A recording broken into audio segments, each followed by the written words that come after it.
This is Professor Pete Alexander with the Winning at Business and Life podcast, where business leaders share their insights. It is 6 questions in 7 minutes because successful business leaders are busy and rarely have more time to spare. So let's get to it. Question number one: in a few sentences, please tell me who you are and what you do. Hi, Professor Pete. Thank you for having me on the show. My name is Ron Craig, and I am the head of IT and cybersecurity for a company here in Canada. We'll call it a confidential employer. That's okay. Ron, great to have you on the show. Question number two: what's the best thing about working in your industry? What I really like about working in my industry, what I find is because I'm in the business of helping people, to keeping them safe. And I've always been somebody through my whole life where I've worked in a lot of roles and jobs of keeping people safe. So it's really just a progression of what I've always done, and there's a lot of there's a lot of joy and that comes from knowing that something that you may have done or that I do on a daily on a daily basis with security and tips and awareness that somebody has said because of you we feel safer, or my children feel safer. So I actually do that to me is really giving back. So I really do enjoy being helpful as I can get.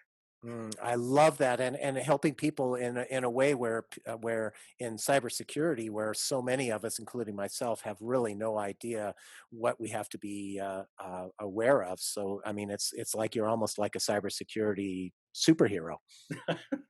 Well, I don't look in spandex. I get a couple rolls, so it's Another episode.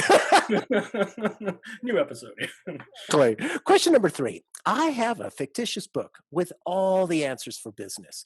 What chapter would you think most companies should read?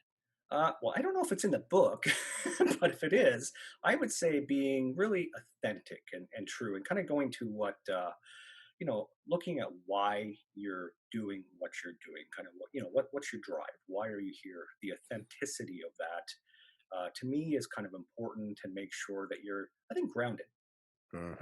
I like that a lot. Question number four: other than the generic work harder, have a great attitude, and care for customers, what advice or insight would you give to other business leaders? Really comes back to, I think, maybe the third question there, where you want to make sure that your values are really what you're doing, why you're doing this. It's almost your why. Like, Mhm. to me, that's such an important thing, because I think that's really what helps keep you grounded, and you really are focusing on the customer at that point, because it's about it's something that really deeply matters Mhm, to you. mhm. I like that, and knowing your why and the personal values work is something that is so important because if I'm understanding you correctly, if you do work that isn't in alignment with your values, chances are you're not going to be fulfilled. Yeah, I don't think you would have the really passion for it. You have to be all in. You really want to be all in what you're doing. It's not, I think, they say in the past, remember, I think when I was in school long ago, it's kind of, you know, when you look at, what you should do for a career, or whether it's even for a career or in a business, it's, what am I good at?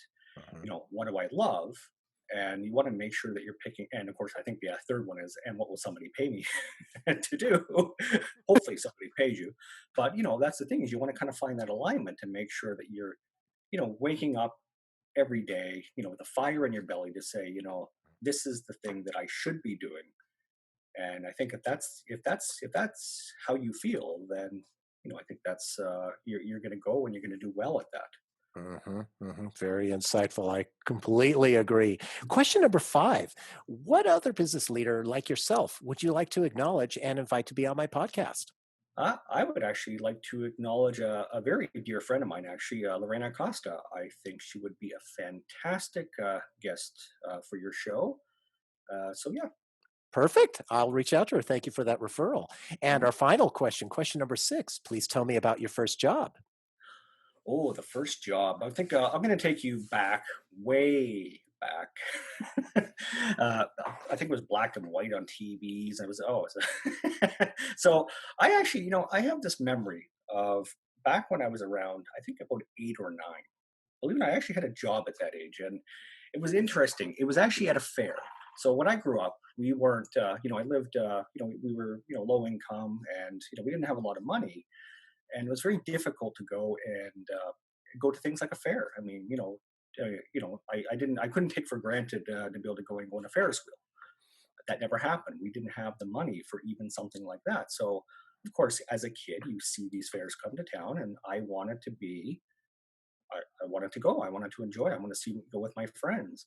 So I managed to come up with an idea, a concoction, or scheme of some sort, where I actually went into the fair and I approached the trailer of the trailer head dude. I don't know what, what you call them, but the carnival dude.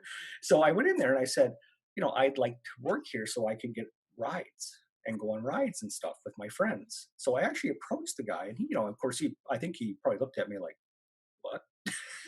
What's going on? So he made a deal with me. He said, tell you what, if you actually help keep the fair clean, for every bag of garbage that you bring back to this trailer, I will give you these. There were like little white tickets that kind of were special that said one. It's all you only need one, and you could win the ride. So we said for every bag you bring, you get a roll of these. It was like 5 or 10 tickets.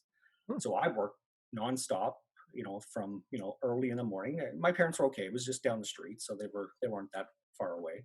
And it's a different time too, where kids can Mhm. kind of roam a little bit. So, but yeah, I would. So I went every day for the 2 weeks. Carnival was there, and I cleaned up. And I usually booked 4 or 5 bags of garbage, if I remember correctly, which gave me those rolls, and I was able to go and reap the benefits and the rewards of working hard at 8 or 9 years old to enjoy that my friends were doing. And yeah, so it's kind of a job. I was getting paid in tickets, but to me that was a very important lesson. Mm. That it doesn't matter what who you are, doesn't matter how old you are. If you really want something, you work hard. You can actually find a way to get it.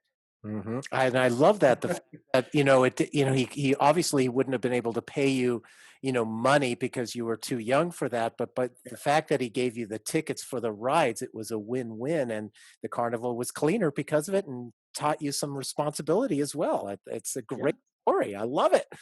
Yeah, it was a fun time. It was why I I still remember it. I mean, I'm, let's say, more than 8 now, and I still remember that yesterday. Love it. So, Ron, thank you so much for being on the show. How can people find you? Well, they can find me on LinkedIn.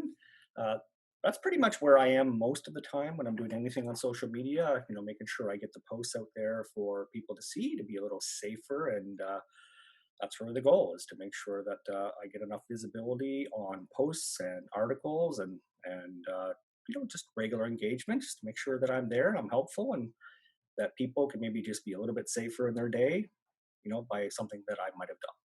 Perfect. This is Professor Pete Alexander with the Winning a Business in Life podcast. For more insights and ideas, please go to LinkedIn, YouTube, Facebook, or iTunes and search for the Winning a Business in Life podcast. Thanks for listening.